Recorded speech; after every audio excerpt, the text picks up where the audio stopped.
Hey there, we're the Westlot Pirates and welcome to the show. We're here to share our thoughts on Northwestern athletics and college sports with thoughts and analysis from the visceral to the statistical.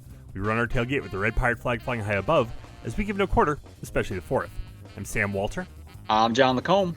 And I'm Eric Skosbo.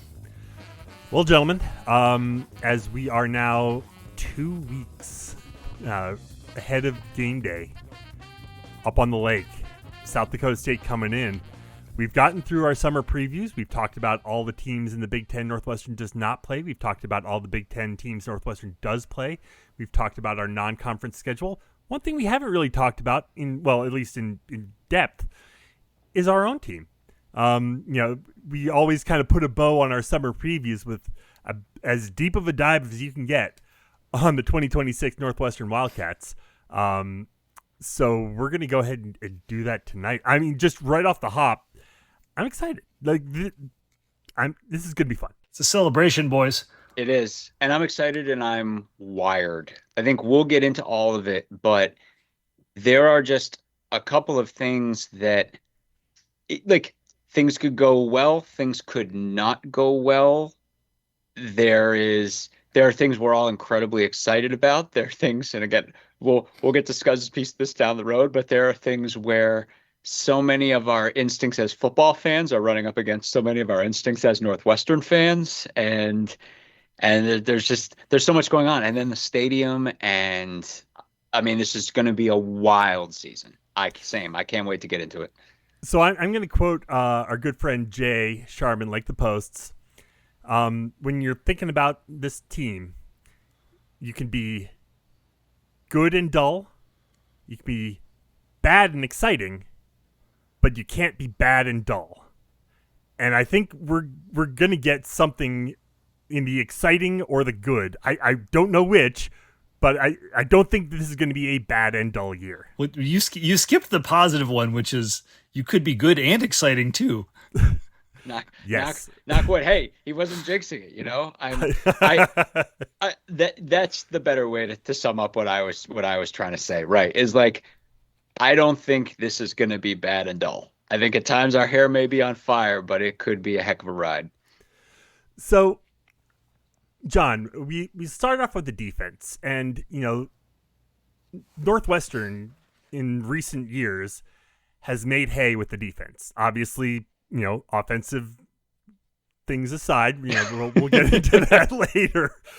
But I mean, the reason this team has been as good as it has been the defense.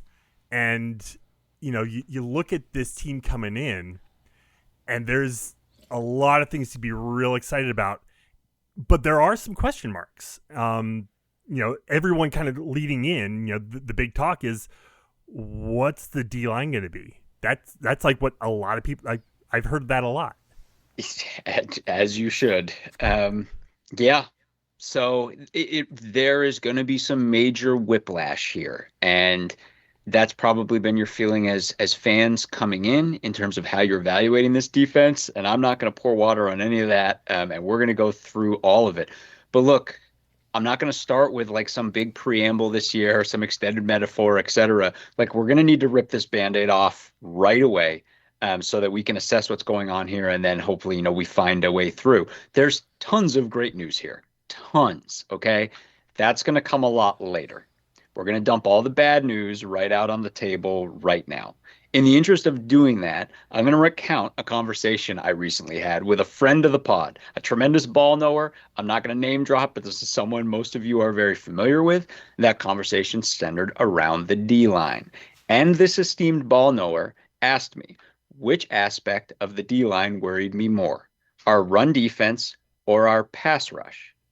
And I explained to this person that our pass rush doesn't worry me. As I explained to him, this would be like asking me which of my children worry me more, my daughter or my son, with my daughter representing our run defense and my son representing our pass rush. And of course, I explained my daughter worries me more because I don't have a son. Folks, look, sometimes we joke because joking is the option that is available to us. But the fact of the matter is, someone in this conference has to finish 18th in sacks, and we are as good a candidate as anyone in the conference. I legit have no idea how our defense gets sacks this year. None. Um, and look, the other side of that joke is also quite real because I'm also quite worried about our line's ability to hold up against the run. The D line is staring at massive, massive issues here. We'll go into it all, but it's just important y'all sit with that information immediately because this D has a ton of great pieces. And you got to splash some cold water on your face right now and understand what all of those great pieces are going to have to deal with. Okay. So last year, we finished 14th in the Big Ten with 23 sacks. To drum home just how little of that already low number is returning, I'm just going to literally list every Big Ten sack we have coming back. Michael Kilbane, 1 sack, Purdue. Michael Kilbane, 1 sack, Minnesota. Braden Bruss, 1 sack, Michigan. Braden Bruss, 1 sack, Illinois. Braden Bruss and Michael Kilbane combined, 1 sack, UCLA. That's it. 5 sacks, 3 by defensive linemen. And 4 of those 5 came against the numbers 11, 12, 14, and 16 pass offenses in the conference. Folks, it's rough. And we did not fix this problem through the portal. Jamal Johnson has 1 career sack and had none last year. Dominic Kirks has 1 total tackle in 2 years at Ohio State. Glory Stephen Wangboje had 0.5 sacks twice last year against Delaware State and Central Connecticut State. Even Kobe McKinsley, easily our best defensive transfer, we're going to talk about him plenty later, who's definitely going to start at linebacker, has 2.5 career sacks, and 1 of those came last year. I really don't know what to say here. I always want to be super positive and hope for the best, but let's frame it this way. If I put on my rose-colored glasses here and I go looking for sacks, I honestly have very little idea where to start. I mean, obviously we know who the best guy is. So do you. Everybody knows. It's Michael Kilbane, of course. He's awesome. The guy's tape is incredible. I was watching highlights of him splitting doubles against Minnesota earlier this week. And if we had 4 Michael Kilbanes all the way across the D-line, we'd be Iowa. But we have 1. And I'm really not sure how fun of a year this is going to be for him, because based on everything I just told you about our returning Big Ten sack stats, if you're a Big Ten OC, what would you do here? You would double the absolute crap out of Michael Kilbane on passing downs and make someone else beat you. And real talk, beyond Kilbane, if I'm looking for sacks, I guess I'd throw my chips in 2 places. One would be Caden O'Rourke, who's, again, was a big recruit. We know the family. We all love Caden, local guy, excellent height. He's getting bigger. He may be a big piece of our future pass rush down the road in the coming 3 years. I'd probably also throw chips on Dominic Kirks, who was a big-time 4-star recruit, who was buried on the depth chart for 2 awesome Ohio State defenses. That's where I would go. That's where I would say if I'm looking for sacks, it'd be those 2 guys. Both of those guys have barely played a down of college football. And we just have this large body of work from every other key player here that says they don't get sacks. So I can't just magically conjure up some solution here. And if you're looking at Bruss, who was a linebacker, because he had a couple, to magically paper over this because he's a fantastic athlete, remember, he was used to great effect in those awesome passing down blitz packages where we had Anto Saka and Aiden Hubbard and Michael Kilbane also on the field. So that's the pass rush piece. It's not a great look, boys. The depth behind Johnson and Kilbane is just surprisingly young. I think to me that's the maybe the upside version of what you're saying. We have 2 seniors, and then the entire rest of the core is sophomores and freshmen. And as a result, very little playing time, etc. what you hope is that there's some guys that emerge. Like, I don't remember Aiden Hubbard being a guy that we were like, oh, he's the one. He's going to be the guy. He kind of jumped out of nowhere. So Yeah. We're hoping for a surprise. O'Rourke is the avatar for that. Yeah. O'Rourke was a big recruit, and O'Rourke was the younger brother of Devin O'Rourke, who was another big recruit, and injuries just wrecked Devin O'Rourke's career. Like, the poor guy just got hurt and was never able to kind of get back to where he wanted to be. Caden O'Rourke's is, like, that's an example of a guy, though, but you look at him now and you're like, he's 6'5", 250. He's tall and lean, and he's gaining weight to get to where he is so far. It's like, this is the kind of talented guy who grows into a college role. 6'5", 250 is bigger than Jamal Johnson. We'll just say that. On both counts. Yeah, well, that's a good pivot point. So, well, but before we do that, I mean, there's a couple more names I'd love to mention. Sure. A couple guys that we've talked about for a long time, and just maybe we'll see them come out. Tyler Gant, Dylan Roberts. So we are 100% going to talk about those guys. Okay. And the thing is, I'm not looking for sacks for those guys. I'm looking for contributions in other places. But folks, it's probably best that you be very realistic and do mentally right now what you're going to probably see us do during the season, which is basically just give up the fort on pressuring the quarterback and just batten down the hatches against the run. The pieces are better there, but there are still a lot of question marks. So again, we start with Kilbane again. Great anti-run end. Awesome. That's a great starting place. Michael Kilbane's a great football player.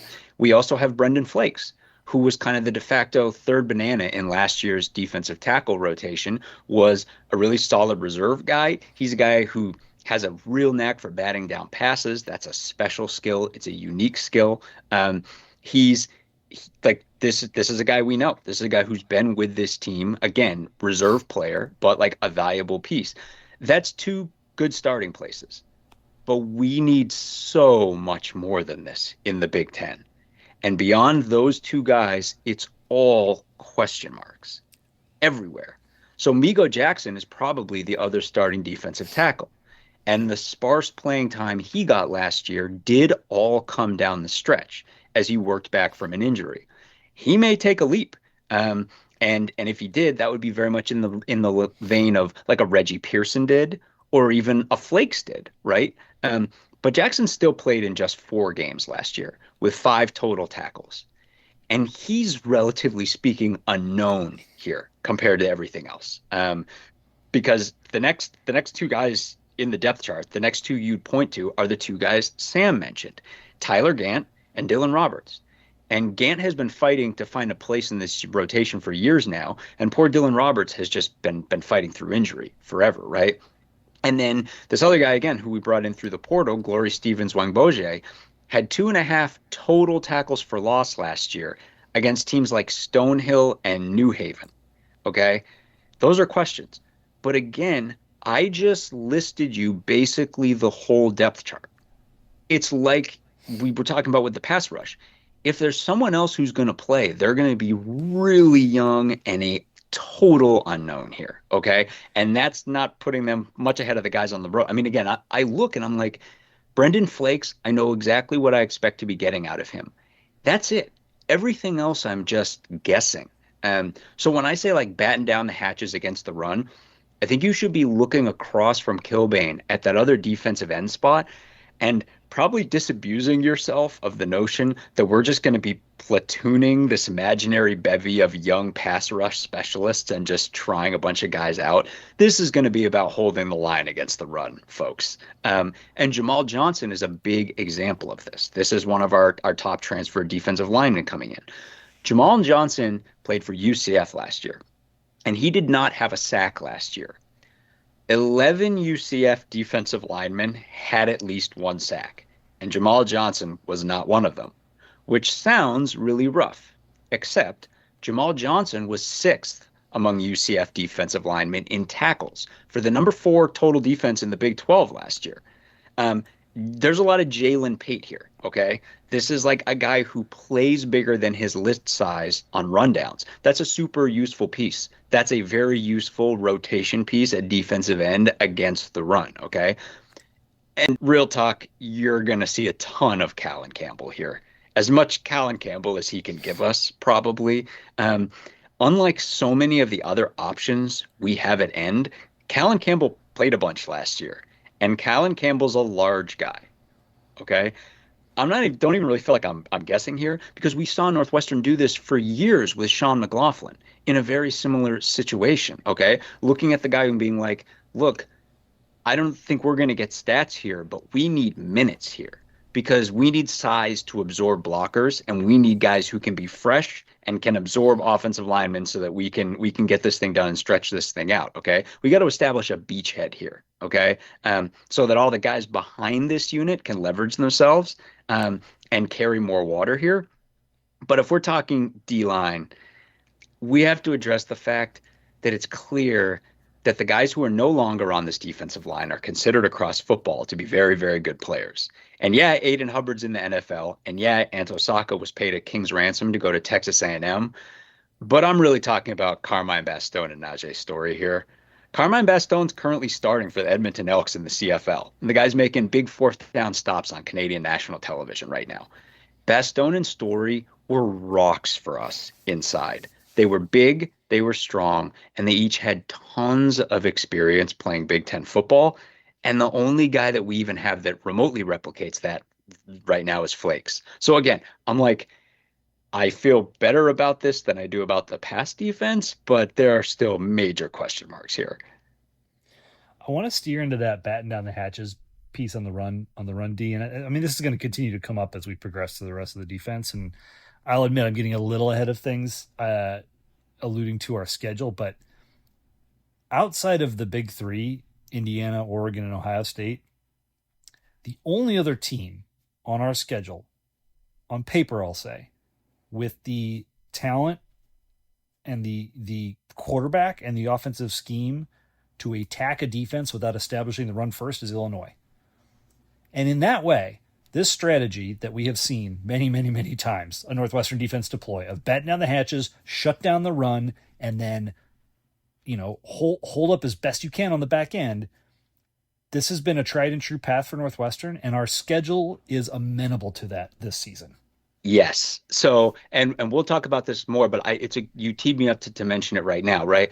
Like, you can look at what Wisconsin did last year, the defensive side, and Wisconsin had a good run defense last year. And the construction of why they had a good run defense is probably a little different from the construction of why we'll have a good run defense this year if we do have a good run defense.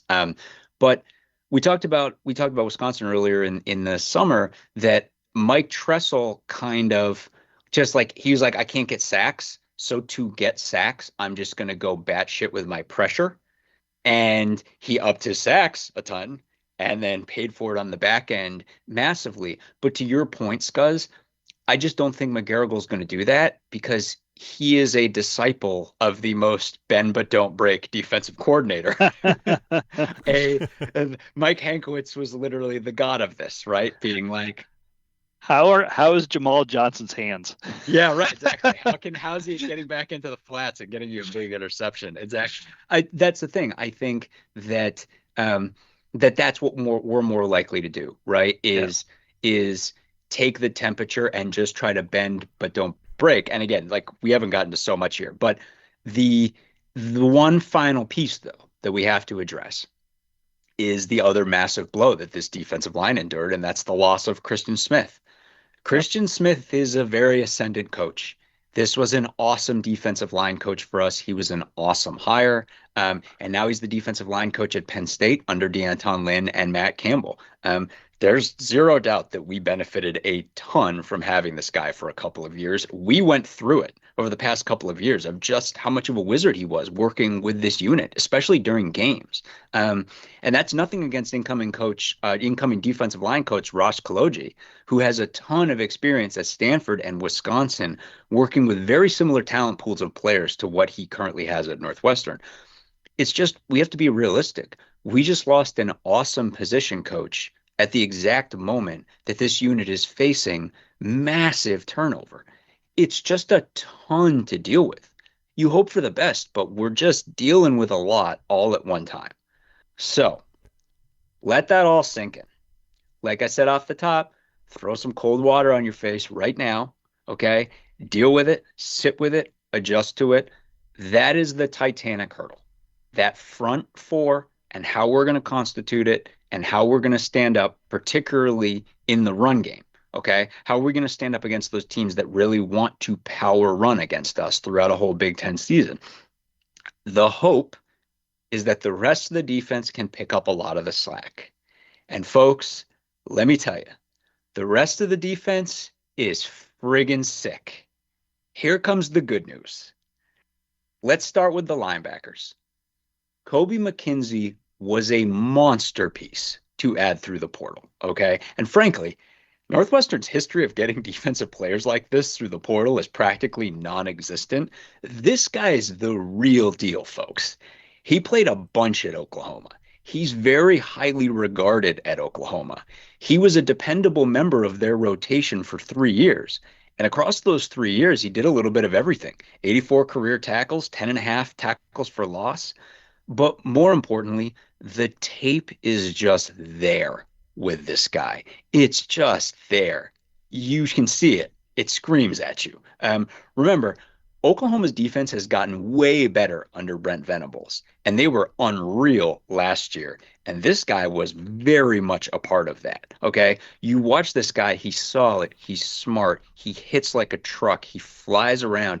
And you watch him on tape and you wonder why he didn't play more. And then you go, oh, yeah, Oklahoma had like 5 of these guys. That's why they had the 5th best total defense in the entire Power 4 last year. Okay. Kobe McKenzie's going to be great for us. And more than that, you watch his game and you just know that he pairs perfectly with the guy that we're going to have next to him. And well, this guy, one other thing ahead. with McKenzie, Yeah. You know, when the Big Ten Network was on campus doing their hour-long bit on Northwestern, they brought in McKenzie to do the interviews, the kind of defensive player interviews. So they think that highly of him that McKenzie was there doing those interviews. He's also, just as an aside, I mean, you love it. I'm not going to say it's the most essential thing, but you love it and we love it as a school. This dude's really smart. He, I think, was academic all Big 12. And that's just in addition to being an elite football player. It's sweet. It's like this guy has like Northwestern stamped on his chest. Like, you love it. Speaking of guys who have Northwestern stamped on their chest, we're going to play 2 on standard downs this year. And the other one does not need an introduction. You know him. You love him. He transitioned from an all-time special teams resume to a breakout starting role last year. He had 81 tackles. He flies all over the field. He hits like a train, and his name is Braden Bruss. This is one of those guys where, just for us personally, it feels like we've known his family since day one for him at Northwestern, and they're just great, and we see them all at the tailgate. And it doesn't always break this way. But when you get to meet a family like this and then you see a guy just take the leap again and again over multiple peers, it's just great. I mean, you all know, core fans, like, that this is a great part of that Northwestern experience. And this guy has made multiple leaps. He made that massive special teams leap, and then he made a leap in the linebacker core last year. Does he have another leap left in him? Maybe that could take him over 100 tackles in 2026. Here's hoping. But again, we're going to play 2 linebackers on standard downs this year, and those are the only 2 you should ever need. There are a lot of teams in this conference that would trade their 2 for our 2 guys. Beyond them in terms of depth, it definitely drops off a little, but we still have quality options. The guy who's probably going to get the 3rd most playing time in a massively knockwood situation, like knockwood, health, and like situationally who's going to play is probably Jack Sadowski. And it's funny. We talked because the moving chairs affected so many pieces of the Big Ten. We talked about Iowa State a ton this summer, and he was an Iowa State linebacker. He was part of those Matt Campbell lunch pail defenses at Iowa State. And this is his 2nd year on the roster for us. He's not fast, but he's smart and dependable. And if we have to stack the box or go three linebackers in short yardage situations or on the goal line, he's a great guy to be coming in as your third linebacker. It's exactly what you would want. And then the other interesting piece we have is Nigel Glover. And Nigel Glover is a great athlete who kind of has been searching for his role in this, what's been a deep linebacker room for us since he came back from Ohio State. So just to remind you, he committed to Northwestern, then during the whole mess that doesn't need to be rehashed, he decommitted, went to Ohio State for a year, then left Ohio State, and then came back to Northwestern. So he's been at Northwestern a couple of years now. Awesome athlete. I think everyone knows the kind of player Nigel Glover could be. And then the question is how much playing time he's going to get this year, because next year a lot more could be expected of him. So we're going to see. But ideally, it's going to be Braden Bruss and Kobe McKenzie steering the ship here. And that is an awesome two guys to be steering the ship in your linebacker core. Could Glover be a potential answer to that pass rush riddle? Maybe like a Kenny Soares kind of situation or something. Yeah, I mean, like he is similar size to Jamal Johnson, and I don't mean to like fixate on that because that's only part of the equation. But like as a fast athletic player in a clear passing situation, could you put him in at the end? It's possible. Just I mean, like a pure edge rusher. It really is going to be fascinating to see how McGarrigle is going to try. Because again, to our earlier point, I don't think he's going to go hair on fire trying to solve this problem. Like, I just don't think. So if you're looking, well, just but situationally, right? Because if you got 3rd and 12, you might as well like go for it. 100%. I think you're much more likely to see that than for him to just be dialing up crazy pressure on a 3rd and long. I think you're right. I think he's much more likely to potentially. So you're right. Like again. I don't know those answers from a pass rush standpoint, and that's as good of an answer as anything I've got. But again, we're going to play two. Those two guys are legit great football players. Let's just link right now. You talked about the smarts. You talked about how he is already the face of the defense. He's playing middle linebacker at the QB of the defense, like Kobe McKenzie, like our DC was that guy, was that role for years. And he was a tackle vacuum. And like, if there's anything that makes you feel, it gives you at least a little bit of a blanket, comfort blanket on the back end of that front four, trying to contain a running game. It's having a guy like McKenzie in the middle and then an absolute weapon like Bruss next to him. We ain't done talking about weapons. I know there's a couple other weapons that are going to be super useful in this running game, but I'm trying to paint the picture of like we've seen this recipe before. Mm-hmm. Yeah, and again, like we're pivoting. We're all in the good news area now because we're going to play two linebackers. They're both great. We're going to play 5 DBs, and I love all of them. Let's start CB1. Josh Fussell is that dude. This is an all Big Ten honorable mention last year. You know he's going to draw WR1 in every game, and he wants it. Only 4 guys in the entire conference broke up more passes last year than Josh Fussell. You look at every guy last year with comparable stats to Fussell in our conference, and all you see is the elites. Zeke Berry, D'Angelo Pons, Davison Igbenison. Okay, Josh Fussell is that level of guy. He's absolutely going to get a look in the NFL, and he's ready to elevate his game even more this year as one of the name corners in the Big Ten. And across from him, we have Ore Adeye. Now, at the moment we're recording this, we don't know who's getting the number 1 this year. He would be my pick, okay? I don't know who's getting it. If I'm throwing out a name, that's the name I'm throwing out. This is just one of the best stories on this football team. This was Northwestern's final defensive commitment of the 2021 class. He's battled injuries for so long. Then last year, he finally gets healthy, and he's playing the best football of his career right now in his 6th year with this team. This is a guy who had that massive pace-setting end zone interception in Happy Valley. What a moment. after the three of us spent all week talking about if we can just do something that makes Aller and those fans climb into their feelings, we're going to get right into this game. And then Adai comes right out and does that in that game. You can't ask for much more, especially in terms of experience for your second banana corner. And so fantastic at corner. Speaking of readiness, let's talk nickel. And look, I don't want to go overboard, but I think there are worse places to start for player evaluation than how was this guy in the last football game you watched him play in? Well, Braden Turner's last game was the bowl game, and he was out of his effing mind in that game. Um, Huge interception, and then one of the most impressive fumble return touchdowns any of us will ever see. But don't forget, Braden Turner also had a big game against Michigan. He had 2 of the 5 turnovers that basically kept us in that game. So in any break class situation, I mean, I don't know. Maybe a nickel is what he is. I would say there's a real strong chance he's moving outside next year. I don't know. I mean, I think he would 100% be ready to handle that, or he's just an apex nickel. This guy also hits like a truck.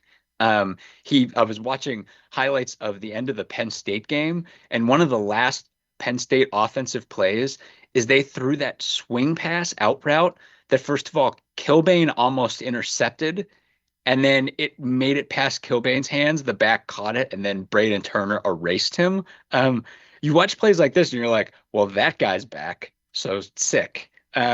So that's another, and he's another one of those guys like Bruss, big time special team star. And now he's taken the next level. He's clearly proven that he's a starting caliber guy. And it's just a monster CB3 for us to have starting on most of our downs. And as long as we're talking about guys taking that next step, let's turn to safety, because we have a guy at free safety who was massively ready to take that step last year, and then he got hurt. So Damon Walters had a phenomenal freshman debut for us. The guy had 42 tackles, 3.5 tackles for loss, a pick, and a fumble recovery as a true freshman. And then he got hurt right out of the gate in 2025, and it became a redshirt for him. But that is a potentially awesome football player in Damon Walters, who could still have 3 seasons of playing time left in purple, and who can do everything back there, and who has the benefit of playing with, well, I'll just say it, maybe the best goddamn safety in the whole nation. We wanted a leap from Robert Fitzgerald last year. Holy shit. Robert Fitzgerald had 70 solo tackles last year. Do you know how absolutely insane of a number that is? Robert Fitzgerald had 6 more solo tackles than any other player in the Big Ten. There were only 3 other guys in the Big Ten who were within 11 solo tackles of Robert Fitzgerald. And yeah, go ahead and throw in his 115 total tackles and his 6 tackles for loss in there. And we all know that a Robert Fitzgerald tackle for loss means Robert Fitzgerald flew into the backfield like a Tomahawk missile and took someone's soul back there. This was easily the most disrespected defensive football player in the country last year. This was a first-team All-Big Ten player. This was an All-American player. And Robert Fitzgerald did not get the accolades he deserved last year. And we'll see if this year, as one of the Big Ten's best returning football players, he can actually get the respect that he deserves. But there simply is not one single player in the country outside of the D-line who is better on rundowns than Robert Fitzgerald. Not one. He's that effing good. So beyond those guys, even the depth at safety looks pretty good. John Stevens was kind of thrown into the fire at points last year as a true freshman. And at times he looked like a bewildered 18-year-old out there. And at other times he looked like this 6 foot, 200-pound truck who was just leveling people. So that's a guy who had 3 solo tackles in the bowl game. He's going to be a big part of our future. He's still extremely young, and he's already seen a lot of meaningful reps. And then just the last piece, as long as we're talking about depth, the first corner off the bench also looks great. And that's likely Monte Payne, who's maybe our second best transfer. I mean, we'll see. Like, hopefully the defensive line guys, someone steps up big time. But Pate's got a big time resume. He was really good at Weber State last year. And you can throw the FCS piece of that right out the window, because this is the kind of guy who represents just how highly FCS guys are valued right now. This was an all Big Sky first team player. He was elite against the run for Weber State. He had 40 solo tackles as a corner, and he had 7 solo tackles in the non-con against a CFP team in James Madison and a Big 12 team in Arizona. That's a guy who's ready to step in and contribute right away at corner. And that's a guy who could legitimately push Ore Adei at CB2. So I'm loving the linebackers. I'm loving the secondary just as much. There's just talent there. There's depth there. Anything you want is back there. I mean, we also brought in Brendan Diaz-Fernandez from Central Michigan. I mean, we saw him. He was probably the best player on the field for Central Michigan in that bowl game. Exactly. So that's just one more piece. It's like there's just tons going on back there. We're covered. It's a great group of guys, and it's headlined by a guy who can claim to be the best player at his position in the country. Well, and like I alluded to earlier, we've seen this equation before. We're going to see big cushions on the outside from the cornerbacks, even though they don't need to necessarily give them. We're going to see single shell coverage downfield to allow Fitzgerald and Turner to attack the line of scrimmage and shut down the running lanes. And this team's going to make its hay on first and second down, shutting down the run. Third and short is going to be a challenge for us. Right. And then those 4 teams I mentioned earlier who have quarterbacks that can essentially, create their own shot like a good point guard, that's going to be really hard for us to stop defensively. But the other 8 teams on our schedule, they're gettable. Right. That's the big question. And I think I'm with Scuzz. I think you have to look at teams that can really throw as just a sunk cost on this schedule. And the silver lining is we don't play a ton of them. But that's the thing is like folks, like, I don't know where the sacks are coming from. I really don't. We really could be 18th in the conference in sacks.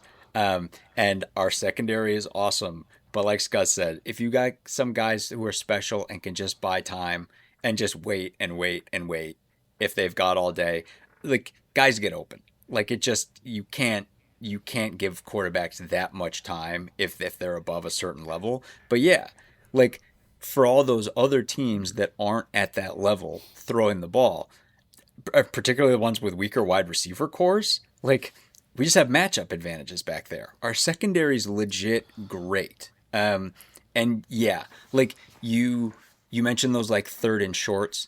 I think like writ large, right? I think of who are the teams that can run the ball, or the teams that like running's what they got, or teams that just have a good offensive line and can get pushed. Like, that's where you have to look. Like we talked about, like a team like Rutgers, like yep. If they can get pushed at the line of scrimmage, that makes a big deal. And we talked about Minnesota and how we play Minnesota super late in the season. And it's like, by that season, it's like, that's the thing with defensive line. It's like, we need to not only find quality players in the interior of our defensive line, like, we need depth. Like, we got to go 11, 12 games. We got to push all the way through that Big Ten season. And that's what we were saying. It's like, what's Minnesota got by that time period in terms of like their line and Darius Taylor holding up versus like what we've been able to find? Like, those are the big questions. It's like those power rushing teams. Like I said, like I mentioned in Minnesota, and you can look at Minnesota last year and you can see how you can have really great position groups and key players in your weaker position groups. And if you still have a very clear weak link across one of your 3 levels of the defense, teams are going to get to you. And that's what happened with Minnesota last year. And again, like, that's a team that had a great defensive line and great linebackers, and they were 12th in the Big Ten in total defense. And that's because their secondary was just exposed back there. And we're the team, our area is defensive line, and that's where our questions are. And we need to find those answers. And you hope that we find enough of those answers, and that when we can't, particularly for defenses below a certain caliber, we can lean on all that talent that we have in the back seven, all that talent and that depth, and that they're able to come through and level for us. But again, it's like, those are the questions. It's going to be a wild ride figuring it out. And I look to Coach McGarrigle, I look to Coach Kaloji on the defensive line, and I'm like, there are plenty of weapons out there. There are plenty of talent. We've got a DC in McGarrigle who's really figured a lot of things out, and he's got a massive job against him. Starting in the front four. But as we start to pivot, if we can find something up there, those guys in the defensive back seven, and I'm already knocking wood, I'm already ducking lightning bolts, and possibly everything that's going on the other side of the ball is going to have these guys back.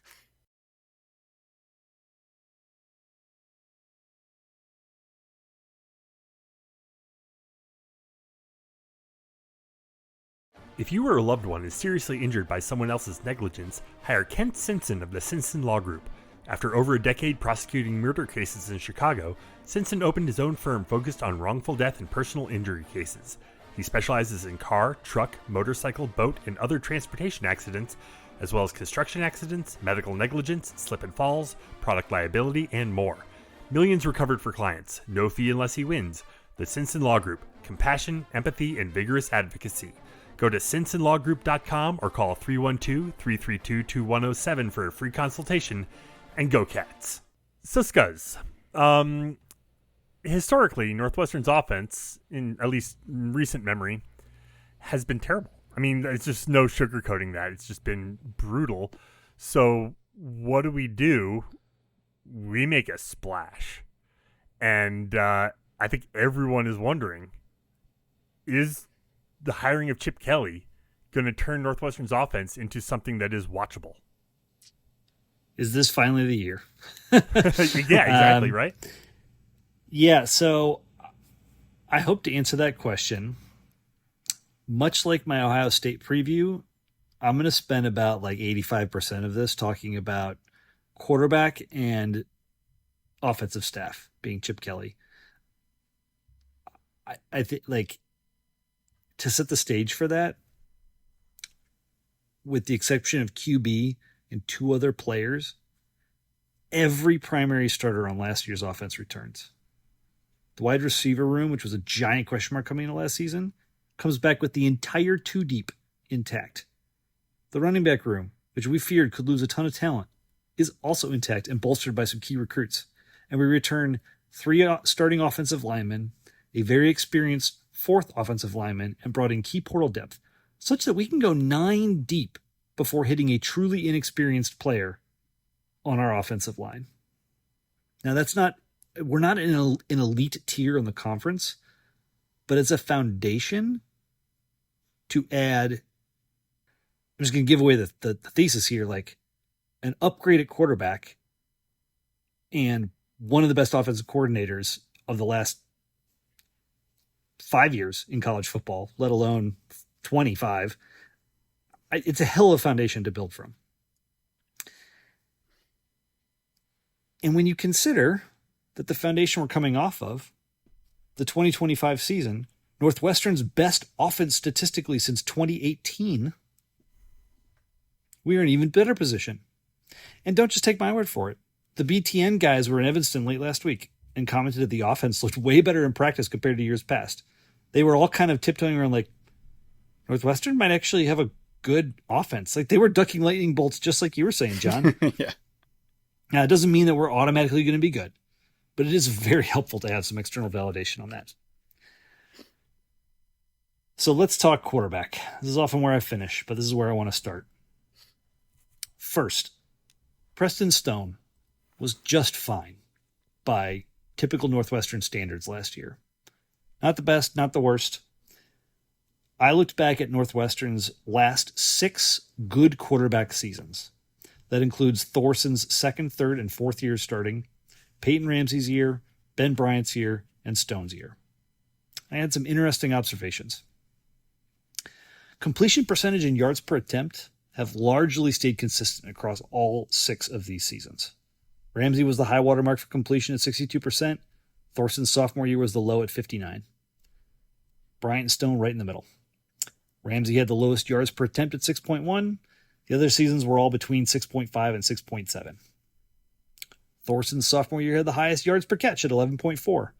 Stone was tied for second, matching Thorson's junior season in the 10s, and everything else was just a hair behind. The touchdown rate, again, was very consistent. Thorson lost a lot of ground, throwing less TDs and more picks his junior and senior years, but otherwise, remarkably consistent, around 4.5% passing TD rate across those 6 seasons. So broadly, from a passing efficiency, depth of target point of view, these seasons were largely the same. The one outlier in Thorson's sophomore year was greater depth of target offset by slightly lower completion rate. All 6 of these seasons were pretty decent from a running perspective. Northwestern averaged somewhere between 140 to 170 yards per game, with 2 extreme exceptions. 2023, when we barely eclipsed 100 yards per game, and then also in 2018, when Jeremy Larkin went down early and Bowser didn't emerge till the last half of the season. This explains some of the passing game decline in Thorson's last season, that 2018 number, and it elevates how I view Ben Bryant's performance, frankly, in 2023. The most interesting observation to me was the gradual decline in passing attempts per game over this time period. Thorson averaged between 33 and 37 passes per game, depending on the season. That dropped to 31 for Ramsey, below 31 for Bryant, and only 28.5 passing attempts per game for Preston Stone. Given the similarities in efficiency, this resulted in a similar decline in pass yards over the same stretch. This is not what I would have expected as we moved further and further from the Mick McCall offense when we were tearing our hair out, begging him to throw the ball downfield. The other glaring difference was in the interception rate and TD to pick ratio. Sophomore Thorson and Ben Bryant were far and away the best in this regard. Lowest picks and best ratio. Stone and Ramsey were somewhere in the middle ratio-wise, but Stone's rate of interceptions was the worst of the 6. So that was a very long-winded defense of my statement that Preston Stone was just fine last year. The interceptions were a problem, but otherwise, it was a very comparable benchmark against other good Northwestern seasons in this period of us not having a great offense. I just think there's a lot of people that look back on Preston Stone sucked. Not the case. Where does this leave us for 2026? There's a bar to clear. But it's kind of the same good bar we've been trying to clear for a number of years. The passing offense, the rushing offense last year were right in the middle of what we've experienced. We've gone bowling. We've had winning seasons. And now Aiden Childs has entered the chat. Here's what I said about Aiden Childs in my 2025 Michigan State preview. This squad is all about Aiden Childs, who in year 2 should have a great chance to break out. He was sacked 35 times last year and threw 11 picks. It's notable, though, that he went up against insane competition and didn't shrink from the moment. His best overall performance was against Iowa. I'm not counting Maryland in week 2, but also threw for 200 yards against Ohio State, Indiana, and Illinois. Most QBs improve their accuracy, decision-making, etc. in year 2, so it'll be possible to see some real growth in this offense. Childs is going to be even better at keeping this team on the field and extending drives. Now, we know that did not come to fruition in East Lansing in 2025. Childs got concussed versus Nebraska, struggled through the next couple of games, and then got benched in November. But the devil is in the details. The week prior to that Nebraska game, Childs went to USC and threw for 212 yards and 3 TDs with 0 picks, averaging over 10 yards per attempt. He also rushed for 31 yards and a touchdown. Michigan State lost that game 31-45. Only Illinois, Oregon, and Indiana scored more points on USC last season. 2 weeks after that Nebraska game in which Childs was concussed, he went to Bloomington, Indiana, and was 27 of 33 for 243 yards and a TD with another 50 on the ground. Again, no interceptions. Against Indiana. Against Indiana. It was that gave up 2 rushing yards to Illinois. I just want to add here. Wait, before you add, John. Yeah. He also had a 40-yard quick kick punt in that game, which I've called out just for you. Amazing. I'm always ready to flip the field, baby. I just want to say, so first of all, relative to the Nebraska game, I don't know that they ever officially said he was concussed in that game. No, I don't think they did. They said he was concussed in the UCLA game.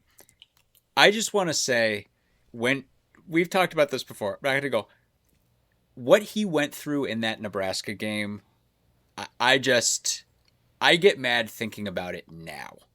If you want to watch highlights of a guy, I'm not going to go down this.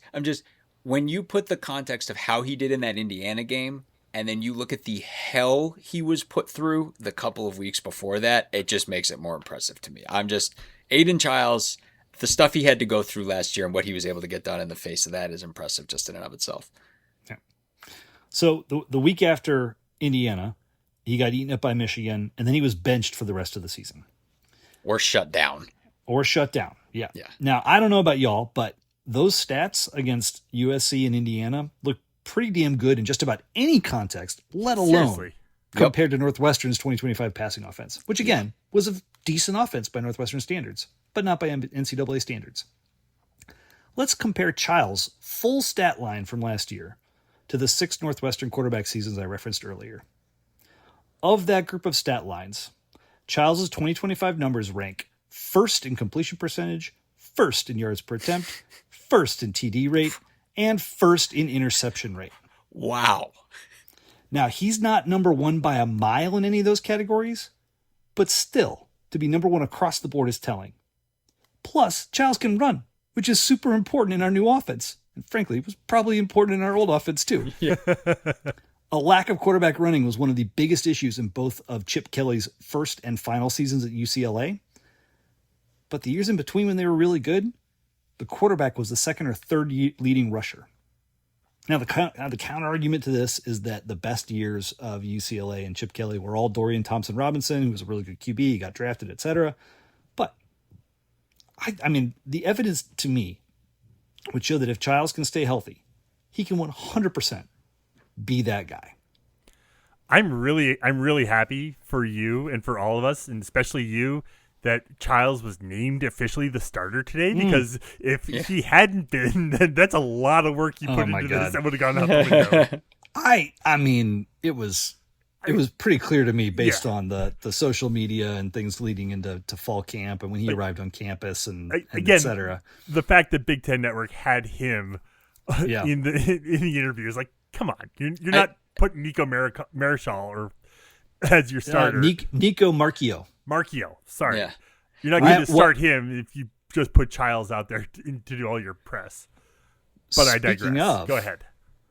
What happens if Childs does get hurt? Well, knock wood. But the aforementioned Nico Marchio is a really good backup option.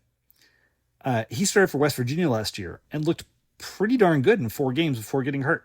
Now, it was not a murderer's row of opponents, but when you line up his 4 games from 25 with the 8 he played in from 2024 and do the same exercise that I did with Childs, he's got an even better completion rate and yards per attempt than the group of 6 Northwestern seasons or Childs.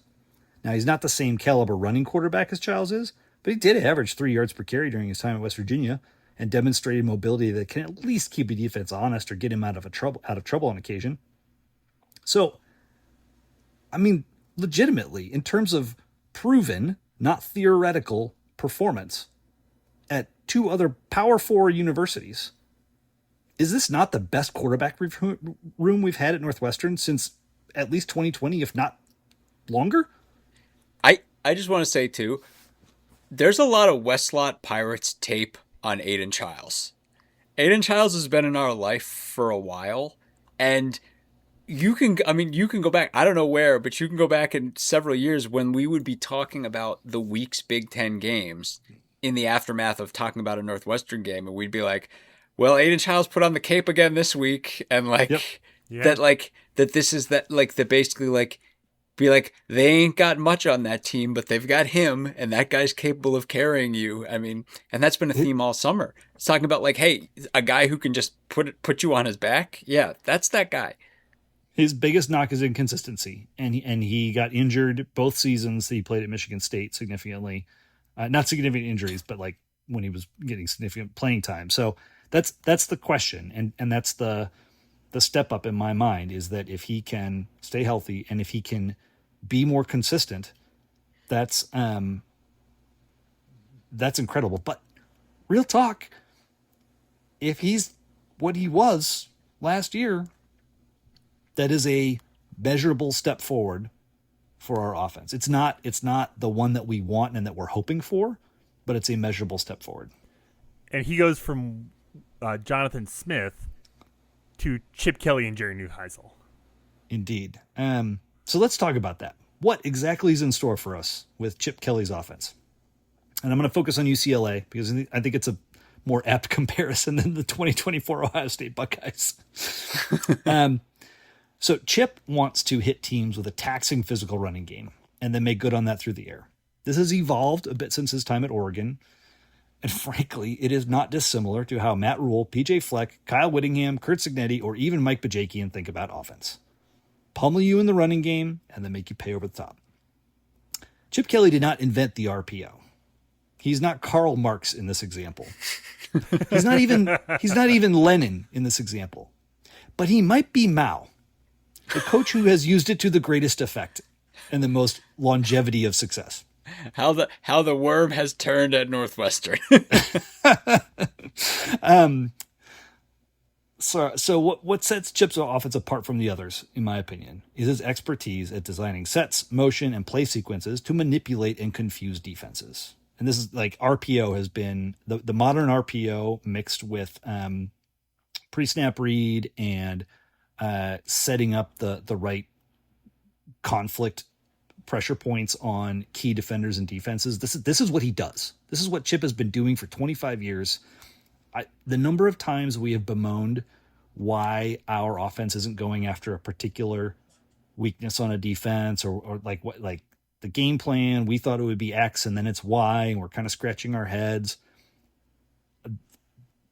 This guy is the guy that identifies your weakness and goes after it because he knows how to do it.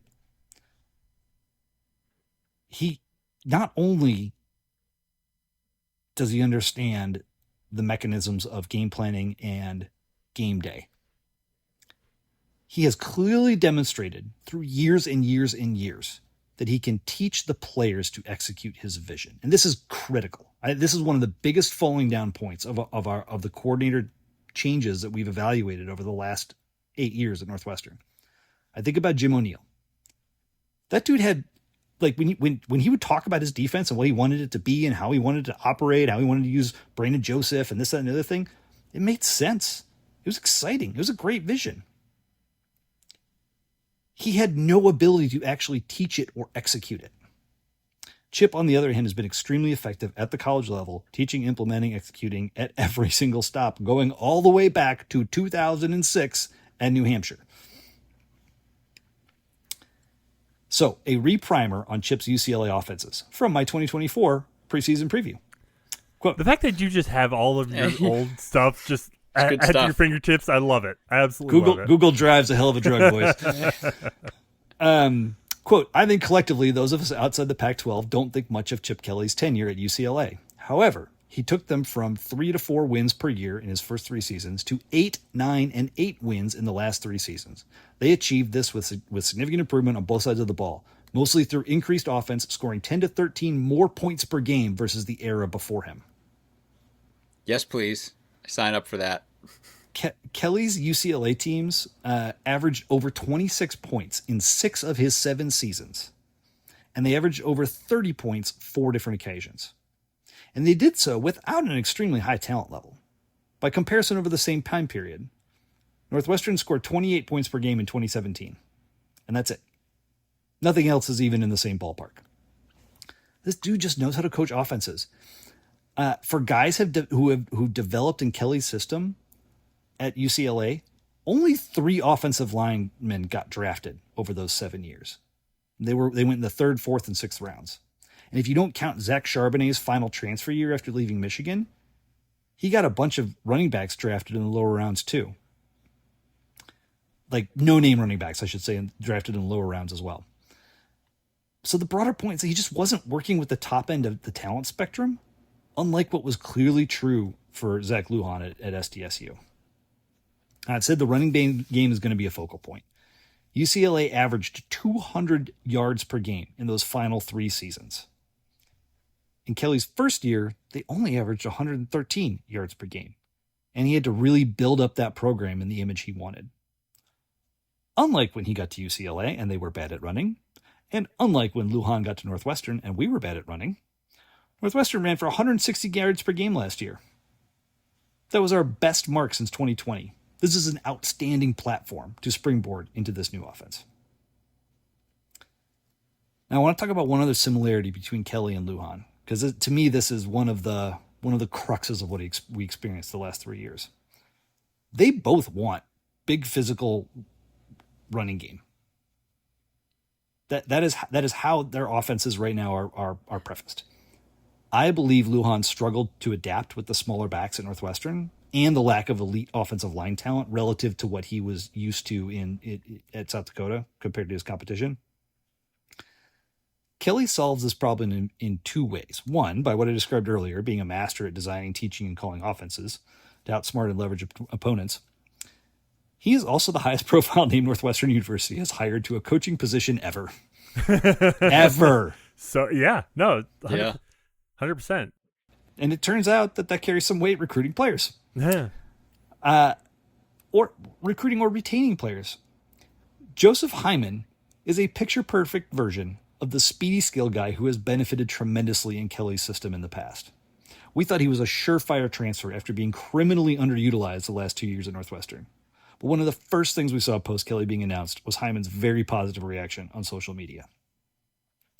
Gavin Sawchuk is a former top-flight running back recruit who was stuck in a bad Florida State offense that relied on the quarterback's legs and still ran for 500 yards and 8 touchdowns last year.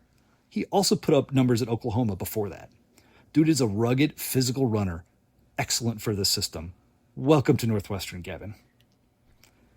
Kelly has moved Marcus Romaine over to running back, who has reportedly looked awesome in practices, and also brought in a 225-pound running back from Bowling Green. And oh yeah, we also still have the presumed starter, Caleb Komolafe, who ran for 941 yards and 11 touchdowns last year at a 5 yards per carry clip. It's a lot of backs, boys. This running back room is bananas, and a tremendous set and spectrum of talent for Kelly to work with.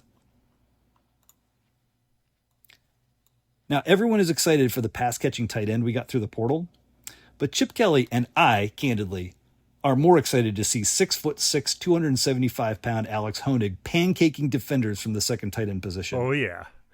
Shit, guys, our blocking tight end is the size of Iowa's starting guards. That's amazing. This offense is going to be in 12 personnel a lot, like 2 tight ends. And I think we're really going to enjoy it. 2 years ago, we did not enjoy that. I think we are going to enjoy it.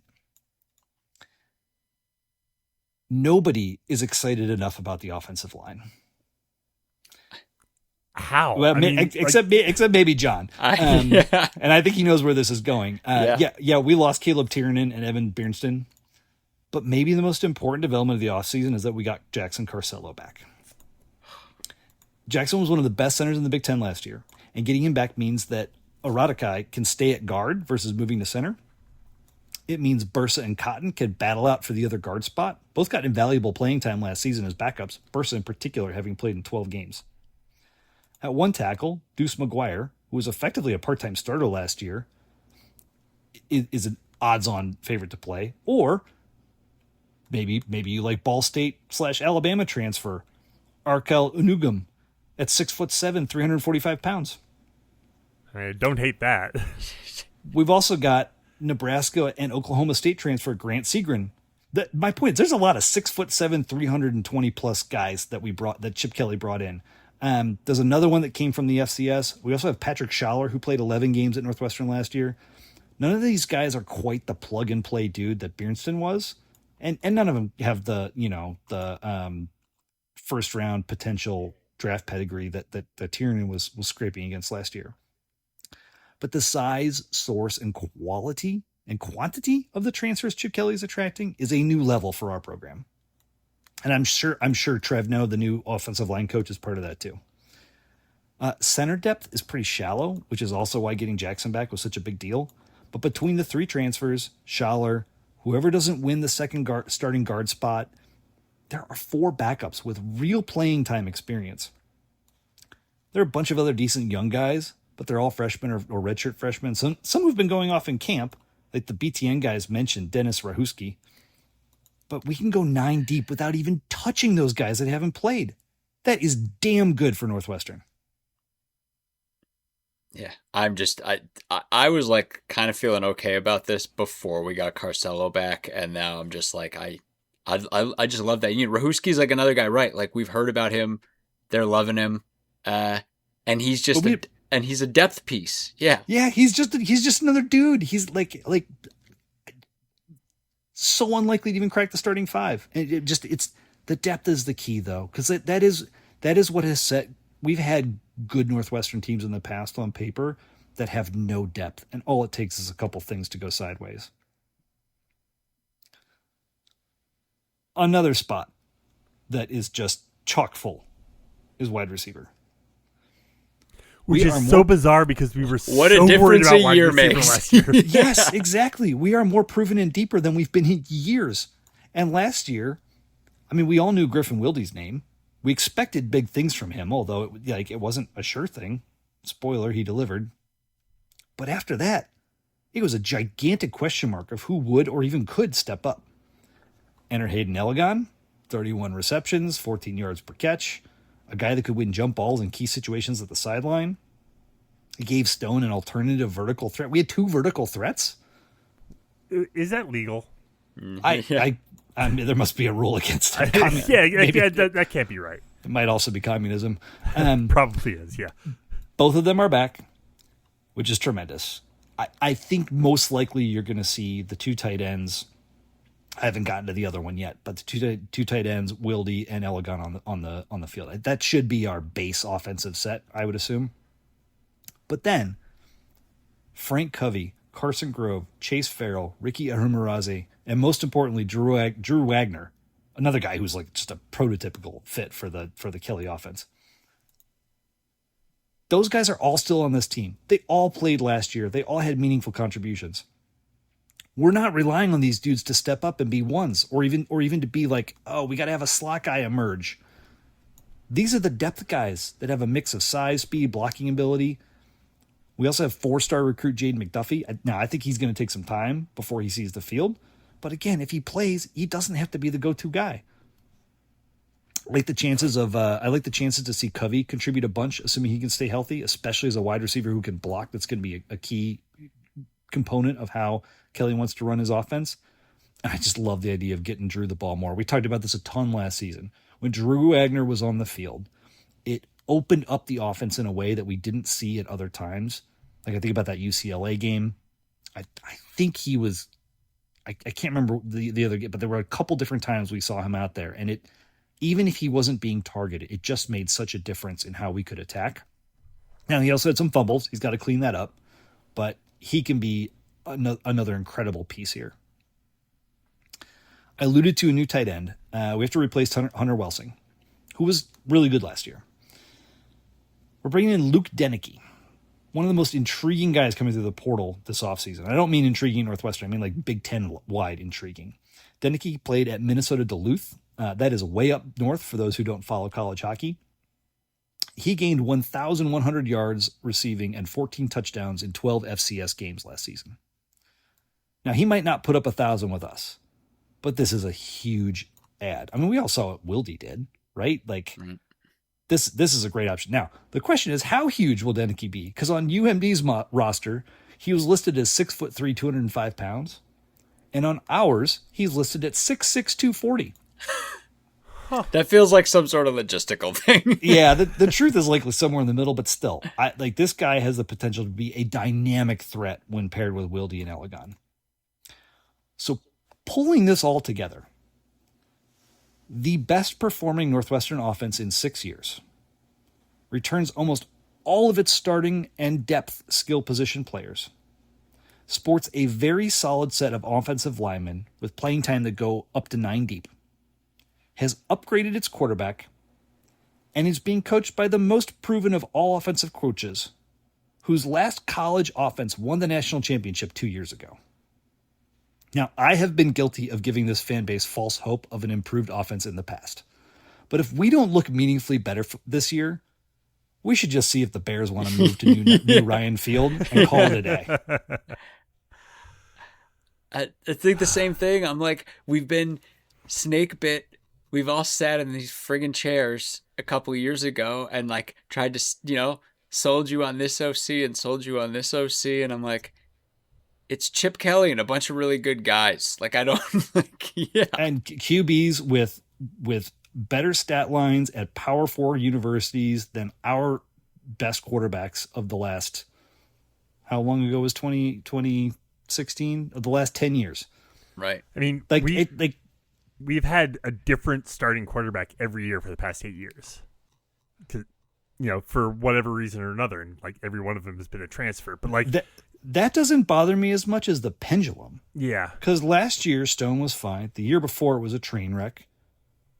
Ben Bryant was fine. Mm-hmm. The 2 years before that, it was a train wreck. Ramsey was fine. So, I don't mind the changes. It's that we're flipping a coin because we don't know what we're doing. Because we never bothered to invest in a modern offense or offensive coaching talent in the right way.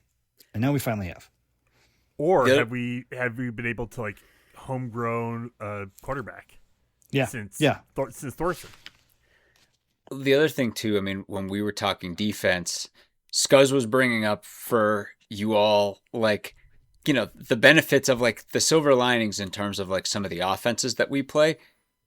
We played a lot of bad defenses this year. Like, it's not a crazy amount, but like we play, I mean, Colorado, Ball State, Michigan State, Rutgers, and Illinois are all highly suspect to assumed to be awful defenses. And then Minnesota, we talked about just the incredibly flawed team that they have and the fact that our wide receivers obliterated them last year and was a big part of the reason why we scored 38 points in that game. So that's 6 I just listed. And we also play an FCS team. It just happens to be an FCS team with a phenomenal FCS defense. But it's like we also Iowa have State. And Iowa, you mean? Yeah. I know. I mean, Iowa State. Play Iowa State. Iowa State's defense. Oh yeah. Against they're Penn good, State. but they're not that good. Yeah, right. Iowa State's defense wearing blue.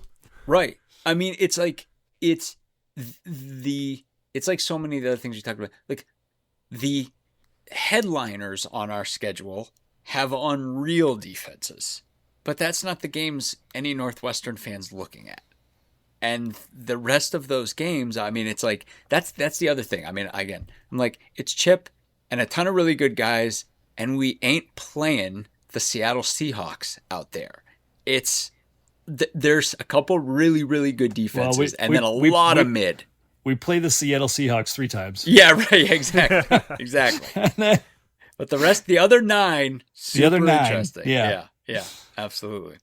Normally, this is the time where we run through the schedule, but as far as we're concerned, there is one other kind of group we need to talk about, and that's special teams. Jack Olson, the milkman, is now heading down to South Beach to see what kind of milk he can get out of coconuts there. El Lechero, milkman. But so the question is, who's going to be our place kicker? Looks like Jackson Cleather. Maybe he's a transfer coming in. But we could also maybe see Noah Sir. And this is a guy who's really well thought. Like he was the number 1 kicking recruit. Number 1 or number 2, yeah. So Sir is a tremendous freshman recruit.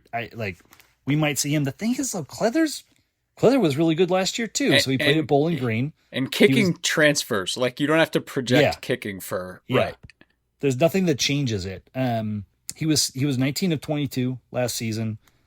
3 of 5 from 50. His long was 56 yards. He hit everything 40 and under. So he's a senior. This guy's been around, been playing. This is a great option. And then to have, a hot shot freshman coming in behind him, and whether that's a little competition or just depth or mentorship or whatever, I think it's a great platform.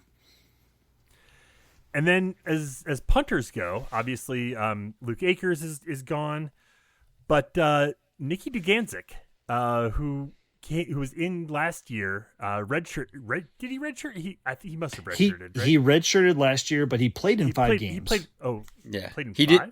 did. It says 5 games. He did a couple. He had some spot kickoff duty, I think, at some point. Yeah. That was the big thing. I mean, what even is a redshirt anymore? Exactly. So, the rules are fuzzy. Yeah, my friend. right. The rules are fuzzy. What are rules? I mean, yeah, right. Who knows? I don't know. But in any case, Duganzik was one of the top punter recruits when he came in 2 years ago. Yeah, truth.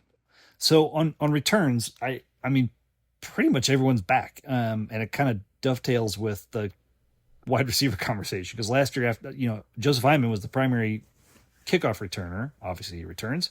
Chase Farrell and Drew Wagner were out there a good bit. Robbie Preckle was often in an up back role, and Hunter Wilson had a couple of returns, but those don't really count. I think those must have been. I'm sure those were like pooch punts or something, but onside or kick, pooch maybe, kicks. yeah. The interesting one to me is we had next to no punt return yardage last year. I mean, that's been for a while. It's been a theme, punts. yeah. 15 where we actually tried to return, we averaged 1.8 yards per attempt. Now that removes all fair catches, everything else, but so I like whether or not Wagner's the guy. He certainly could be again, but we'll see what we do in those spots. But I feel like we've got a lot of options to work with. And having Hyman back for kickoff returns is fantastic. He averaged over 26 yards per return. Like, he's great. We've gone through the schedule. Let's go through it one more time. September 5th, next Saturday, not this coming Saturday, the following Saturday, 7 p.m., South Dakota State. Then is our way too early bye week. And then Colorado. Go to Indiana. Open the new building with Penn State. Both those games on Fridays. Both those games on Fridays. Yep. IU and Penn State. I have taken that Friday off, October 2nd. So hell yeah, we're gonna. I mean, opening a stadium. We're gonna do that upright. Okay. Then homecoming, Ball State. Then we travel to East Lansing to take on, Fitz and the Spartans, which is still weird to say, but anyway, home for Rutgers, Halloween at Oregon, home for Iowa, at Ohio State, at Minnesota, and then rounded up against Illinois at home. It's a couple big spots. I mean, the starting fast. I mean, really, the front half of this schedule, but that South Dakota State game. I mean, I've talked about everything that I hate about that game, but we also have a lot more talent on our side of the ball on offense, and we also have Chip, and then that Colorado game. Obviously, I mean, those 2 games on the lake. I can't stress enough. All of you, get out to these games. These are tipping point games. Everyone's looking ahead to the new stadium, but those ones are huge. But then October, we're going to get familiar with that building really quickly, because 3 of our 4 games that month are all in that stadium. And man, making that place a fortress. God, if we could get that Penn State game and then the other 2 are Ball State and Rutgers. Man, like a 3-0 start in that building would be incredible. So, I mean, just a couple big ones. And then, the back half of the schedule we talked about. We all know it's coming down to Minnesota and Illinois down the stretch, but just a couple really big stretches there. And then, I just feel like everything we've said, if we can find something on the D line, like something we're not seeing, like we mentioned, like a Caden O'Rourke, but him coming out and just banner season, or like Sam mentioned, a Dylan Roberts coming back with a vengeance from his injuries and just like taking a leap, something big. And again, it is too much to ask for some magical answer in terms of the pass rush. I think that's the Achilles heel of this football team. But finding a solid rotation against the run and somehow being like, hey, look at the degree to which we have found a way to replace Bastone and Story in terms of how we're holding up against the run, and we're not getting gashed on the ground by these teams that can throw it, that can really put some weight behind their running game, and we're holding up. I feel like all the other pieces are there, man. Like, the talent is there on this team. There's just a lot here. So the two biggest challenges to me, and I John, you alluded to this in one of our prior previews, might have been the last one, but the three big uns at Ohio State, at Oregon, at Indiana. I'm just like, I don't care. Of course I care, but like those don't matter to me as I'm evaluating this season going in. I mean, if we could snipe one of those, that'd be phenomenal. But we're being realistic here. We're not going to say that. We're going to go to Bloomington and come out with a dub. But I think there are two major challenges on this schedule, and what you just mentioned, John, in terms of the run defense coming together and figuring out how that's going to look and how that's work, that's got to happen immediately. Mm-hmm. Because both South Dakota State and Colorado are going to be strong running teams. And South Dakota State's going to do it with just their history and that's what they do, is they try to bludgeon teams. And Colorado's going to do it with their bananas, wacko, go-go offense. I say that in the most complimentary of ways. I don't mean that any other way. But like, we gotta figure that shit out right away. Yep. And against Colorado, our offense should be able to carry some weight, and we should be able to come out on top in that game. But if in either one of those we are unable to contain the run, both those teams have good quarterbacks and can carve us up on the backside. It's not like playing Minnesota, where you contain Darius. You let Darius Taylor run wild a little bit, they'll be able to take some play action shots, but they're not going to drop 40 on you. So that's one challenge. It's got to be, we've got to figure out that primary issue right out of the gate. And then the other one is, with a bye week on September 12th and then 11 straight games. I mean, it's going to be fumes come November, and we have to have, like, those last two games are the pivot point to the whole season. And that's where the depth on offense is so important. And unfortunately, like D-line in particular, some of those young guys are like, we're going to have to be running that rotation where we're playing 8 to 12 defensive linemen. And that's where my hope with some of the issues you called out, John, particularly on the pass rush, is that some guys emerge and that we're playing fresh legs. That's got to be a feature of how we approach this personnel, and then just the need throughout the course of the year to be prepared on the depth front. Yeah, I think, and that's the thing. I mean, I if I'm going glass half empty and I'm going to climb deep into my feelings in the midst of all this, it would look something like that. If you look at the last 7, like Rutgers, Oregon, Iowa, Ohio State, Minnesota, Illinois, or last 6, those teams are all going to try to do the same thing. They're just going to try to bludgeon us. And we have all seen what it looks like when a defensive line does not coalesce for this football team, and the way that breakdown. It's like, if the holes are opening up, you can have really talented football players. But I mean, like, we all go back to that nightmare Jim O'Neill season and be like, that team was starting Bryce Gallagher and Rod Hurd as 2 of the de facto 3 front guys, and is just, they were just lost because it was like defensive line guys weren't hitting assignments and massive holes were getting blown open, and from the opening. We had some linebacker problems that year too. Yeah, I mean, there were a lot of problems. There were a lot of problems, but I mean, it's like if the defensive line is getting pushed all over the place and guys aren't hitting their assignments, the back 7 is not a magical fix to that problem. And that's the thing. I mean, it's like, these are the problems. These are the problems you have to figure out. These are the problems you have to overcome when you're turning over a ton of guys. It's like, we got to figure it out.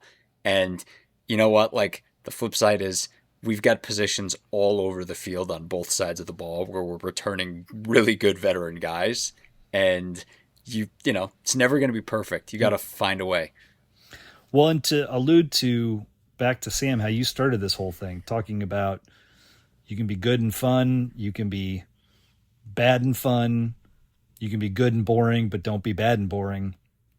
The recipe is here, especially if we struggle to figure out that run D for some fireworks, because for the first time in recent memory, like whether or not this can be a high flying offense, we certainly have not seen one since that opening Maryland game in 2020.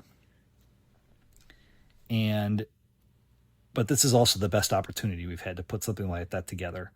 And again, that's based on actual production, not theoretical production of the players that we have returning and that we're adding to this unit. So I like getting into a back and forth barnstorming game with Illinois, with Colorado, with Iowa State, Penn State, even with Michigan State, Rutgers, like these things are plausible. And it might feel weird. We might be back in Cardiac Cats territory of like whoever's got the ball last is going to win. It's been a minute since we had that kind of experience. I know it's funny. I was thinking about that the other day, and I was like thinking back to like the CJ Bechet era, and of course, like you have to be of a certain age, but it's like I've watched Northwestern teams win football games with bad defenses, and I don't think 500 yards of offense, and 40 points a game, and to be clear, I don't think this is bad defense, and I can't stress enough how phenomenal the back seven is. And how Michael Kilbane's one of our best players. It's filling in the rest of it. And it's the other thing you were talking about, like eras, like a Chip, like the Chip Kelly era, and I mean, again, I'm like knocking wood, but I can't rule it out. The Aiden Childs era, because Aiden Childs is at the head of the list of guys who get another year with this new rule change. He's one of the names everyone brings up when they talk about the rule, because Aiden Childs is only in his 4th year of football right now. And he's got this weird collection of that they used him a ton in his first year at Oregon State. And then last year, like they should have shut him down earlier. So like even as just banged up as he was, he still played, and everyone was like, this is the kind of guy you're putting the rule in for. And he's like, Aiden Childs has got 2 full years of eligibility on the books right now, and both of those could be Northwestern Wildcats, and obviously health is a big part of that. But man, let's start an Aiden Childs era. Let's make, why can't that happen? Why can't Aiden Childs' 2 years be a double what we got from Peyton Ramsey in his 1 year at Northwestern? Like let's see that. Let's start something. Let's see Chip and Aiden get in the kitchen and cook up something special here. Let's see it happen. So I was looking today. It was like the very first kind of bowl projection. It's like, okay, whatever. We haven't even played a game, and now it's just like, what are people projecting? And they didn't have us on there. It's like, okay, fine. Whatever. No one thinks we're going to be that great, but it's the strength of schedule thing. And this is where, like, I get it. We get to go super deep on Northwestern. I'm not going to get, like, we know better. We go super deep on every team in the Big Ten. We know better. Like, you can't just look at that strength of schedule and like assume, there's only 3 games that are effing hard. The other ones are all winnable. And I don't think we're going 9-3. No. But a 7-5 season, an 8-8, an 8-4 season, a 6-6 season, those are totally potential outcomes this season. We could also fall short. Like John, to your point, those last 6 games of the year, if we get really unhealthy and we don't have a bye week to get better, those last 6 games of the year, we could fall off a cliff. But the track record of this team, the track record of David Braun, and what we're building on from last year in all facets of this team, with the exception of the defensive line, would tell me that this is a 2025, 2023, 2020-esque season. Yeah. I look and I'm like, a lot could go wrong for this team, and we still start 4-3. And if we start 4-3, it's gonna come down to that friggin' Minnesota game and that friggin' Illinois game, just like it does every year. And I'm just looking. I'm like, get South Dakota State, get Colorado, lose the next two, beat Ball State, and then split Michigan State and Rutgers. That's 4-3, and I would very much like a better start than that. Yeah. But still, that's 4-3, and if it's 4-3, then we will be chasing a bowl the whole rest of the way. So, I mean, again, like I'm like a lot of people. I mean, I always want more, but certainly 6 in a bowl is what I'm chasing here, and I see plenty of meat on the bone here. And God, if we just, if a Caden O'Rourke has a freshman season to remember, or something else, or just a couple of these pieces fall into place on that D line, that's the only thing, man. Like the rest is there. It's gonna be a name we're not talking about.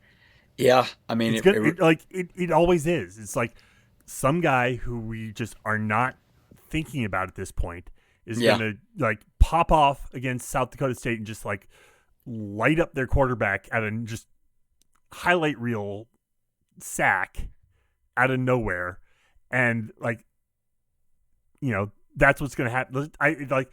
Antosaka's Scuzz Penn State game, right? Scuzz guaranteed 10 sacks from Nigel Glover. You heard him say it. Don't put that on me, Ricky Bobby. Don't you put that eel on me. Yeah. But I mean, again, I'm like, so many of these teams on our schedule have like major warts. Like I get so scared talking about Rutgers O-line because of everything Scuzz said. I'm like, that defense is dog shit. I mean, they're horrifically bad. And it's like, so factor that in when you look at the equation like that. And like Michigan State, they're a mess. Minnesota, Illinois, like these are all like, we just have to find our way through. We're like the ability to win a lot of imperfect games is definitely here. So other than the big three, what game do you feel worst about? What opponent do you feel worst about? I've got two, and I could see it kind of going either way. The two kind of pivot ones I'm really looking at, Penn State and Iowa. Yeah. Iowa just has had our number for so long. Now, many great Northwestern seasons have been defined by beating Iowa during that season. And that would sure be a great thing. And we talked about so much of what we love about Iowa's chances this season just have to do with the fact that they're wearing Iowa jerseys. I mean, Iowa's turning over a ton on that defense, and they sure are starting a lot of underweight offensive linemen. And somehow have they named their QB yet? I don't even know. No, I think Big Ten Network was on campus yesterday, and they were still back and forth. I didn't see anything today. They have not named a starting quarterback. May it be Hank Brown. I mean, it'd just be so funny. Yeah, I come back to Iowa because again, it's like Iowa's right in the middle of that back stretch where I'm like, they don't have the pedigree of Oregon and Ohio State, but they're sandwiched right in between those two teams, and they've had our number. And that's 3 straight games that certainly on the defensive side of the ball, we're just going to get bludgeoned. It's just so much to deal with. Iowa's not going to be great running the ball either. No, I know. I'm not going to lie. Like, they got their warts. I'm more concerned about Kettenhauser in Illinois, and that's less about like, our back seven's awesome, but if we can't pressure a dude like that, that like I'm more worried about that Illinois game, and that worry is it's certainly amplified by what we talked about earlier with the lack of a bye week and having to play 11 straight games. And I think, I don't know, for whatever reason, maybe call me over exuberant here. I'm not super worried about Penn State. I like our chances to take on Iowa those first 2 games of the year, and it's probably the lack of familiarity and kind of that's the fear factor for me with South Dakota State. And South Dakota State, we're always pretty anxious about the FCS game, and I think for good reason. We have got some folks have kind of reached out and been like, you guys are a little high on them relative to how I'm feeling. So and we're going to be favored in that game, and maybe all will be well, but 12.5 is where it's sitting right now. Yeah. Colorado and that offense and Dion of it all, last game on the lake. There's a recipe for weirdness there that has me probably spooked more than anything else on our schedule, save the big three in Illinois. Yeah, I mean, you've heard me talk about that South Dakota State game in terms of I hate that it's game one. Yeah. And the thing is, we have Chip Kelly and a massive talent advantage in their wide receiver core. Their secondary is not good. And they were not good at the FCS level last year. Their front seven is as fully baked a front seven as you can possibly have. And yeah, that's at the FCS level, but it's a bunch of the FCS's best players. So that's why I mapped out that nuclear scenario at the beginning of the summer. And that's why I've talked. It's just we have all these awesome pieces, but we have a new quarterback, new OC, and yeah, we love all of that. And if it was, week 3 or week 4, I'd feel even exponentially better about it. It's just that it's week 1, and it's again, their front seven couldn't be any more carved in stone than it is. And and against that, we've just got to come together really quickly and knock this thing out, because we do have a massive talent advantage there. And FCS power or no, they're a team with an awesome pedigree, but we are a team returning a ton of veteran talent all over the place. And, And if I recall, they get to play at least one game before us, right? Or is it 2? It's one. South Dakota State? Yeah, it's one, but I think it's against Southeast nowhere. Yeah, Southeast nowhere. Still, I mean, that warm up is Stetson. Yeah, They're playing that's right. Stetson. Yeah. But then, I would prefer us to be starting the season with Ball State. Yeah, I'll put it that way. Same. Ball State and their ball of a quarterback, because they've announced their starter, and it's the 5'10", 250-pound guy. That's man, that dude. Yeah, But speak South Dakota State also is going to just come right out, and they're just going to just try to bludgeon us, and they're just going to see. So FCS team or no, the test for the run D starts immediately, like Scott said. All right, so that is our preview of Northwestern. Next week, we're going to come back. We will preview our game against South Dakota State. We will have seen South Dakota State in action, so we'll have some game tape to go over. Just crushing Stetson tape all week. And yeah, can you even get Stetson tape? We're gonna find out. Unclear. We'll see kind of what news pops out this week. It's so interesting, kind of, again, looking back at what's being said by the team and what's being said about the team and what's being dodged around. I watched the Big Ten Network preview, and everyone was like, they asked the 2 defensive players, McKenzie and Fitzgerald, what does this offense look like? And they're like, well, we can't give a lot away, but it's pretty it's tough. And it's okay, I mean, are they just saying that to say that, or is okay, is this just weird? And you can't put any stock into what people are saying at this point. It's all strategery and. That brings up a good point, though, because I probably have not given enough consideration to the learning curve of the Chip Kelly offense and what it's going to require for them to be, for us to really attack that South Dakota State secondary right out of the gate in week 1. That's, probably an additional element to the hurdle we were talking about earlier.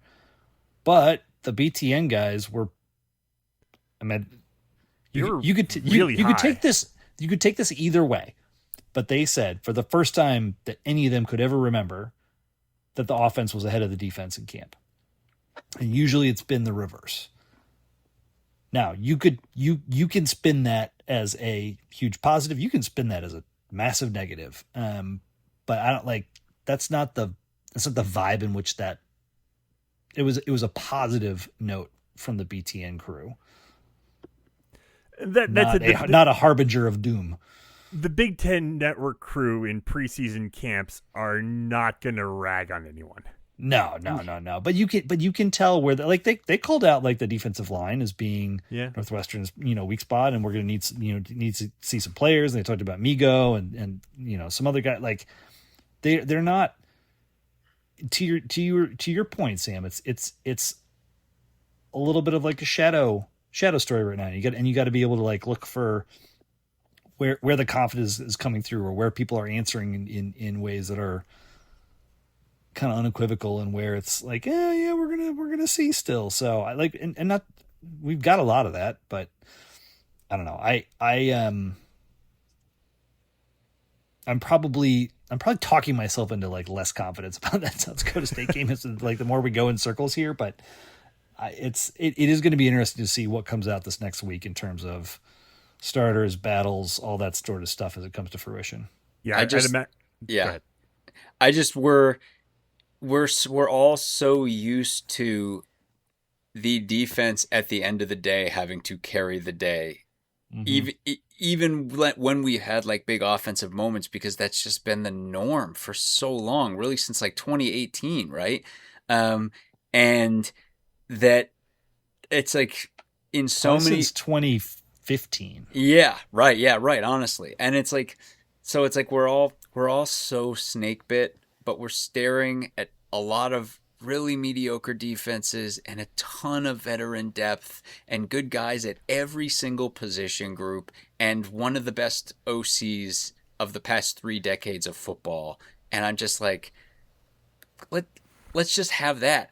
Like I'd have to just recalculate everything if you just told me the offense was just going to carry this team this year. Like, I mean, let's see some of that. It'd be fantastic. There's so much here. And again, it's like, if you give this defense a little bit of oxygen, just in the talent of the back seven alone, they'll give you so much. So let's see it. Let's see it all happen. Let's see right out of the gate. Let's get off to a good start and find some stuff. So, like I said, we'll be back next week to preview week 1, recap any, goings on for week 0 this weekend. Got USC playing San Jose State, so you got a Big Ten team in action for whatever it's worth. But get them, Trojans. Go get them. I think we'll go ahead and leave it there for tonight. Head to our website, westlotpirates.com. You can leave comments and questions. Find us on Facebook, Twitter, Instagram, Blue Sky, YouTube. Not Bluetooth. What is that? I don't even know. And we are streaming on YouTube, like I mentioned. Tune in next time as we give our visceral and statistical views on Northwestern athletics, and look for us in the west side of Ryan Field playing the red pirate flag, because we give no quarter, especially the fourth. For John Lacombe and Eric Skazby, I'm Sam Walter. Thanks so much for listening. We will see you next time.